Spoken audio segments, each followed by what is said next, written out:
সুবহানাল্লাহ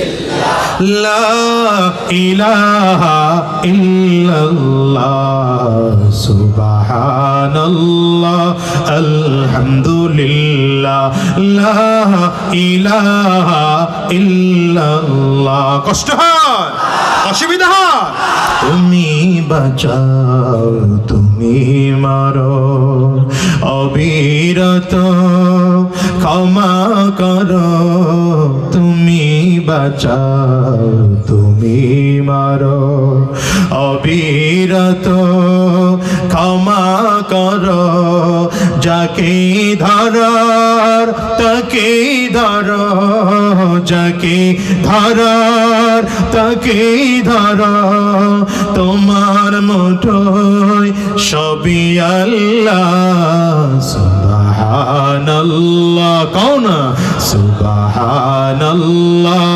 আলহামদুলিল্লাহ লা ইলাহা ইল্লাল্লাহ সুবহানাল্লাহ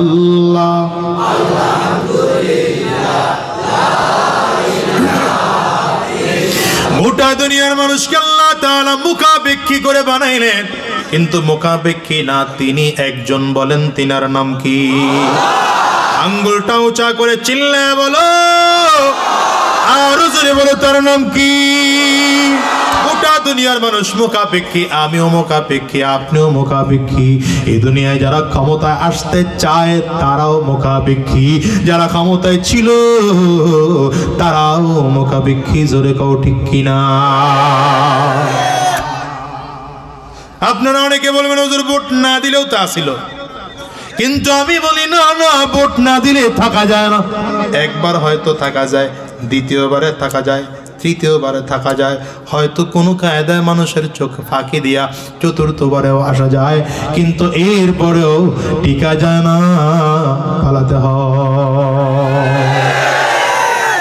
বাংলাদেশে তো এমন ভোট হয়েছে, চাচি গিয়েছে ভোট দেওয়ার জন্যে, যুবক দাঁড়ায় বারান্দায়, ভোট কেন্দ্রের বারান্দায় দাঁড়ায় বলছে, চাচি ভোট দিতে যাওয়ার দরকার নেই, হয়ে গেছে।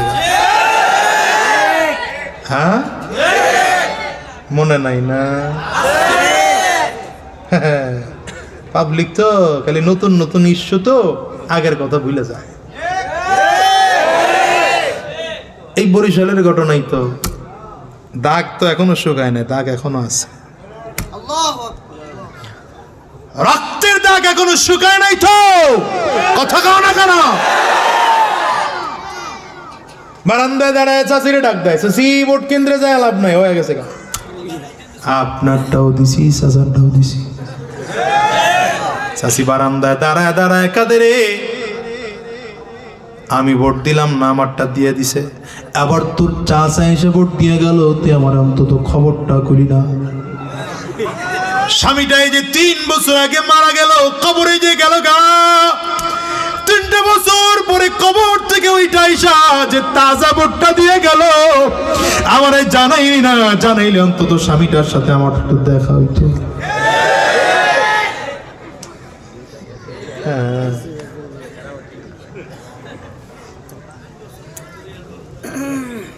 এই জন্য বলে সাবধান হও, সাবধান হও। কথা কন না কেন? ভোট চোরের দিন শেষ, ইসলামের বাংলাদেশ, ঠিক কিনা বলে? জালিমের দিন শেষ, কোরআন সুন্নাহর বাংলাদেশ। দুই হাত উঁচা করে চিৎকার করে বলো, ঠিক না ঠিক? জীবনে তো বহুত করেছেন, এবার একটু ইসলামের সাথে আপোষ করেন, কাজে লাগবে। কি কথা বলেন না কেন? আপনার পাওয়ারে মনে হইতেছে এবার আপনার ভুল করে এলান নি, আল্লাহ জানে। সুযোগ কিন্তু বারবার আসে না, বহু বলেছি সুযোগ বারবার আসে না, কিন্তু এখন যদি চান্স মিস করেন, এই চান্স জীবনে আর ফিরে আসবে না। ফেরাউনও দাবি করেছিল আনা রাব্বুকুমুল আলা, টিকতে পারছে? তো সবথেকে বড় খোদা দাবি করছিল, ছোট মোটো খোদা না। ফেরাউনের দাবি কি?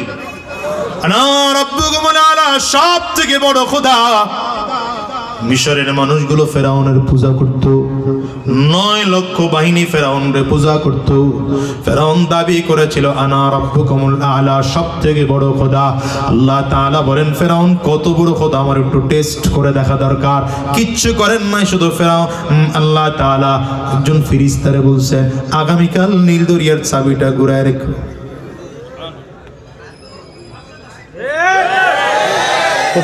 কোথার অল্প কয়েকদিনের মধ্যে মিশরে দুর্ভিক্ষ শুরু হয়ে গেল। দুর্ভিক্ষের কারণে সব লোকজনগুলো দৌড়ে আবার ফেরাউনের কাছে আসছে, খোদা নীল দরিয়ায় পানি নাই, গোটা এলাকার মধ্যে দুর্ভিক্ষ, পানির ব্যবস্থা করে দাও। ফেরাউন সোজা উত্তর দেয় আজকে চলে যাও, আগামীকাল পানি আসবে। ওর বাপ দাদা 14 গোষ্ঠীর ক্ষমতা আছে পানি দেওয়ার। এরপরে মুখস্থ এক উত্তর দিয়ে দিয়েছে পানি আগামীকাল আইসে নি পানি। লোকজন আবার আসছে, পানি কয়ে কয় আগামীকাল। দ্বিতীয় দিন আবার আসছে, পানি কয়ে কয় আগামীকাল। তৃতীয় দিন আসছে, পানি কয়ে বলে আগামীকাল। একবার দুইবার করে করে 3 বার ঘুরাইলে হঠাৎ করে একজন দাঁড়ায় কয় ওই মিয়া সিটারি করার জায়গা পান না, আগামীকালকের মধ্যে যদি পানির ব্যবস্থা না হয় খোদাগিরির 12টা বাজায় পালাম। ভেতরে তো ভয় ঢুকছে, এই কাফে এখন কাফে।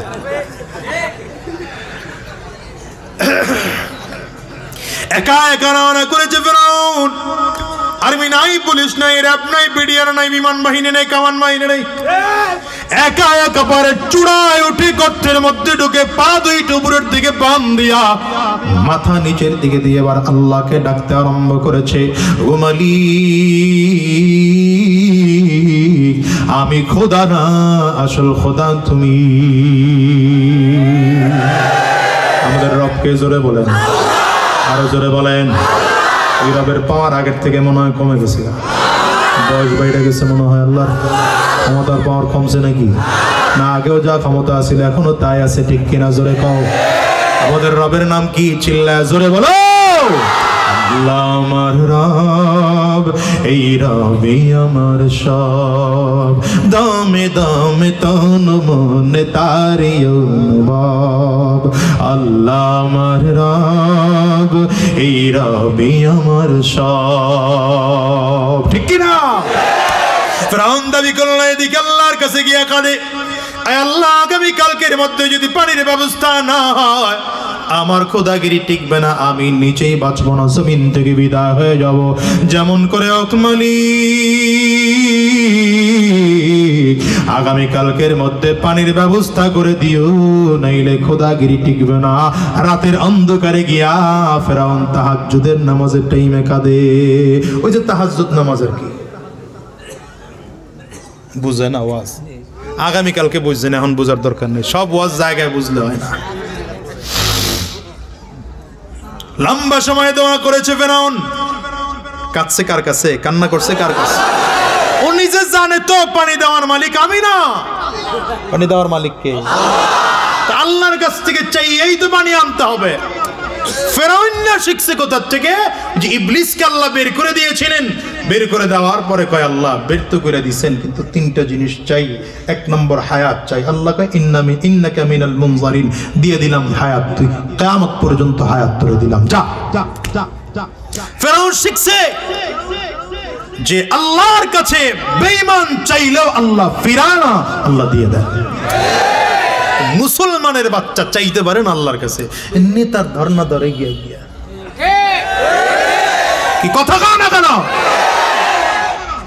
এই গত 2 দিন আগে এক মাহফিলে গেছি, স্টেজে বসে আধা ঘন্টা ধমকাইছি আগে হুজুর করে, এরপরে ওয়াজ করছি। কি লেগে ধমকাইছি? ধমকাইছি হলো এক বড় মাদ্রাসার মাহফিল, দাওরা হাদিস মাদ্রাসার। অন্তত স্টেজে 20-25 জন আলেম, মুফতি, মুহাদ্দিস বাবা, এর মধ্যে 4-5 জন চেয়ার দিয়ে রাখছে। ওই আর কি, কারা বসবে? সভাপতি সাহেব, সেক্রেটারি সাহেব, উনি বসবে কাদের সামনে? আলেম বসছে নিচে, উনি বসবে চেয়ারে। না, নেতা সাহেব বসতে পারেন না, উনি বসার আবার স্টাইল।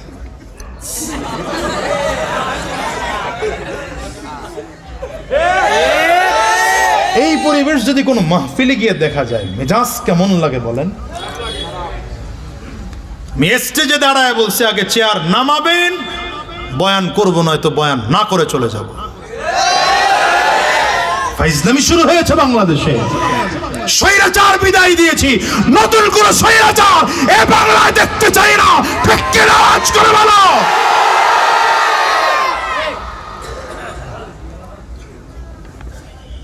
রাগ করতেছে? রাগ হইতেছে কার কার? হাত তোলেন। বুঝছে না, বুঝছে না, ওটা নতুন নতুন।